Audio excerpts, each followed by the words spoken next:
Hey everyone, what's up? I hope you've been well, most importantly, staying healthy. Today I want to share with you a new book from Bill Gates on how to prevent the next pandemic. In 2015, Bill Gates presented a TED Talk saying that us human beings are not ready for a pandemic. Unfortunately, that video didn't gain any traction until a real one happened. But you know, COVID is a multifaceted subject. There are things that proved human beings are not ready for, but later in this video, you'll know that compared to all of the pandemics in the history, our reaction to COVID this time has been exceptional, especially with how fast the vaccines have been developed, delivered, even to the corners of the world. And right now, just like the book says, it's critical that we talk about it and take actions while we still have the emotional scar of this pandemic and feel the urgency of never allowing another one to arise. This book discusses a wide spectrum of things in a timely manner, specifically around how we could do a better job at detecting outbreaks early, helping people protect themselves, finding new treatments, developing, manufacturing, and delivering new vaccines, and separately, how we could set up a dedicated team in the future that answers for the call, how to prevent the next pandemic. We're gonna walk through some of the highlights in this book, and hopefully from this video, you can learn something that you didn't know. First of all, let's recap on the life cycle of a pandemic and get clear on some terminologies. COVID started as an outbreak. An outbreak is a disease spikes in a local area, and then it goes to an epidemic when an outbreak spreads more broadly within a country and a region, and ultimately becomes a pandemic. It goes global and affects more than one continent. As a matter of fact, there are hundreds of outbreaks of infectious disease every year, and some of them can cause catastrophes, such as COVID or HIV or smallpox, which existed more than 3,000 years and got eradicated by 1980s. Now let's break them down into individual steps and see the challenges and actions items for each of them. The first step during the outbreak phase is to detect it early. But the challenging part is that the world woefully underinvested in disease surveillance, especially in low and middle income countries. There's no precise data that could indicate when and why people died.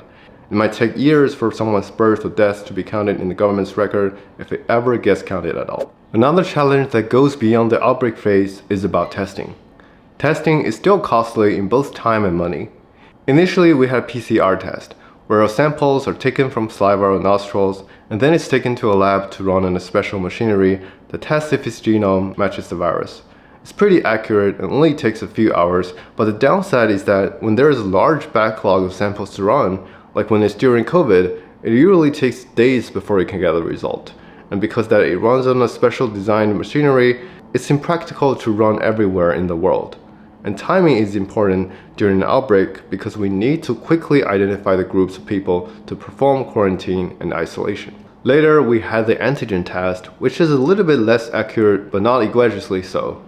However, it has huge upsides. First of all, it doesn't need to be run on a machine, and it can do it at home using a test kit, and it usually just takes less than half an hour to get the result. Ultimately, we need diagnostic tools that are accurate, accessible for many people around the world, and quick to produce results that fit into the public health system. To achieve this, we need to invest in all elements of a robust health system that make it possible to detect diseases as well as treat them, especially in low and middle income areas. We also need to double down on testing to be able to test mass numbers of people in a short time, high volume, with low cost ones that work for everybody. After an outbreak happens, it's important for people to protect themselves. This is where NPI comes to have great impact, which stands for non-pharmaceutical interventions. Actions like quarantine, lockdowns, even border closures are the most effective tools during an early stage of an outbreak. Like Dr. Fauci says, if you're overreacting, you're probably doing the right thing. But the irony of NPI is that the better they work, the easier it is for people to blame the ones who put them in place, because you would never be able to know how things would turn out if otherwise without NPIs, thus making them all seem unnecessary. Also, there's no universal way of NPI that works equally well everywhere. Some of the actions like border closures is a hammer that needs to be wielded carefully, because it has a great implication on the society and economics. As we all say, the cure cannot be worse than the problem. Other ways including social distancing and wearing masks are less intrusive but great ways to flatten the curve. It's just mind-blowing how cheap and effective masks are. Yet in the beginning of the pandemic, there's a constant missing value of masks, especially in the United States, which is probably one of the biggest mistakes made during the pandemic. Now moving on, it took COVID very short time to become a pandemic. And one of the things that turned things around is without doubt the vaccines. In December 2019, nobody knew what COVID was, but it took scientists only a year to create a safe and effective vaccines for the virus. And in total, less than 18 months to reach almost half of the global population. Compared to that, measles took us 30 plus years, and it both took around 80 years to identify polio and whooping cough and immunizing 50% of the global population. To understand how this happened, we need to know how a vaccine gets developed, tested, manufactured, and delivered. Now, there's so many challenges in each step. Taking the regulation process, for example, a vaccine needs to go through a rigorous process to make sure they're safe and effective, including preclinical trials, then phase 1 that tests the safety and dose selection, phase 2 that tests a small group efficacy, phase 3 with large group efficacy, and then commercial licensing. In parallel, from a manufacturing perspective, we also need to go all the way from small-scale production of clinical trial material, manufacturing scale-up, and large-scale manufacturing. Before COVID-19, the fastest vaccine that had ever been made was 4 years. But for several COVID vaccines, this was made happen because we combined the clinical trials like phase 2 and 3 with emergency licensing.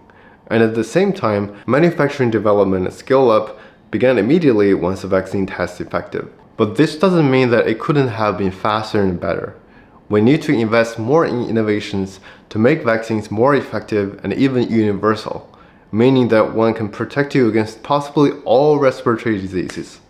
We also need to coordinate manufacturers and expand production and make sure that they are delivered to every corner of the world. It's hard to go through all of the action items from this book because pandemic, or more broadly, epidemiology, is such a complex subject that involves so many aspects like economics, politics, human ethics, business, medicines, etc. But one big theme or vision of this book is to call for assembling a dedicated team to get us more prepared or even to prevent the next pandemic. Bill Gates called this team the GERM team, that stands for Global Epidemic Response and Mobilization Team. And its job of its people should be to wake up every day asking themselves the same question. Is the world ready for the next outbreak? What can we do to be better prepared? Now, you can read in this book on how this team looks like and how it potentially operates. But to help you understand why we need this sort of dedicated team is to look at how we so commonly have firefighters all over the world. We know the urgency of having a team of firefighters because we know once a place catches fire, its neighborhood is in danger. And we've also recognized that individual families and businesses aren't solely responsible for protecting themselves. We need help from the communities. And fire doesn't spread across the entire country, but disease does. We would also need to constantly practice drills or exercises, and the GERM team will be responsible for distilling the findings from it, measuring the preparedness, recording the actionable items, and eventually helping close the gaps and make sure they're put into practice. There's so many interesting yet concerning topics that we didn't go through, such as inequity and disparity of health resources between rich and low-income countries. Hundreds of millions of people were pushed into extreme poverty, and vaccines are distributed drastically unequally. Another interesting topic is about how the pandemic has changed the world's course of digitalization. Comment below and let me know how new innovations have changed your work and life. Some last words. As much as COVID had put such a negative impact on our lives, WHO estimates that between 80,000 and 180,000 health and care workers have died from COVID-19. In the period between January 2020 to May 2021. They're extraordinary people, and this is such a tragic loss. We need to take action so that we don't have to go through this again. We're all eager to return back to the way things were before pandemic, but there's one thing we cannot afford going back: our complacency about pandemics. See you in the next video. Bye.